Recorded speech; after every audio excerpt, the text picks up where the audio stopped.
হ্যাঁ, কালকে না অনেক রাত হয়ে গেল। এইভাবে ইন্ডাস্ট্রিতে কাজ করা সম্ভব নয়। না, না, একদম না, একদম না। আরে আরে পাপ্পুদা, বলো কি খবর? আরে এই তো কাল শুটিং ফুটিং করে এলাম, আজকে তোমার কোথায় রয়েছে ছিল? আমার আজকে নেই। আমরা কালকে তো একসঙ্গে শুটিং করলাম। কালকে রাত্রিরে প্যাকআপ হলো অনেক 12টা রাত্রে। 12:30 প্যাকআপ, বাড়ি যেতে যেতে বাবারে! 2টো, গ্যাস পড়ে যাচ্ছে। এইভাবে ইন্ডাস্ট্রিতে আর কাজ করা আরে আর বলো না, তারপরে আবার আরেকটা বিপদ জানো? বিপদ বলতে 12টা 12:30 তো ফিরেছি বাড়ি, শুধু শুধু 1টা বেজে গেছে। একটু টায়ার্ডও হয়েছিলাম, ঘুমিয়ে পড়েছি।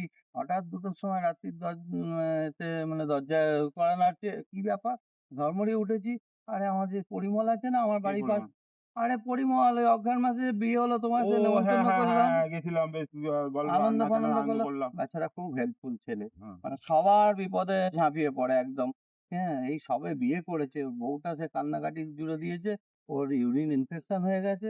সে ওকে নিয়ে হাসপাতালে গেলাম, ইঞ্জেকশন দিয়েছে, ডাক্তার করেছে। আজকে আবার টেস্ট ফেস্ট করে আমাদের বলেছে সন্ধ্যেবেলা রিপোর্টটা আসলে দেখা করতে। কি হবে বুঝতে পারছি না। হবে, এই মাত্র বিয়ে হলো। সদ্য বিয়ে করে হ্যাঁ। মেয়েটা তো একদম নাজেহাল হয়ে আর গেছে। ছেলেটা সত্যি খুব ভালো ছেলে, এত হেল্পফুল ছেলে, মানে সবার বিপদে ঝাঁপিয়ে পড়ে। তাই ওই দাদা আর আমি এখন একটু যাচ্ছি, দেখি কিরম কি আছে না আছে, একটু হাসপাতালের দিকে যাচ্ছি। আচ্ছা, লাগলে বলবে, আমিও আছি, কোনো চাপ অবশ্যই নেই, অবশ্যই, কোনো দেখো নেই। মানুষ হয়ে মানুষের পাশে অবশ্যই, দাঁড়ানোটাই তো কারণ বউটা একদমই। বউটা অসহায় হয়ে পড়েছে, হ্যাঁ ওর হ্যাঁ, পাশে দাঁড়ানো দরকার। আমরা আমি আছি। ঠিক আছে, হ্যাঁ, ওকে, ওকে। তাহলে দেখা হবে। হ্যাঁ, দেখা হবে আবার। চল।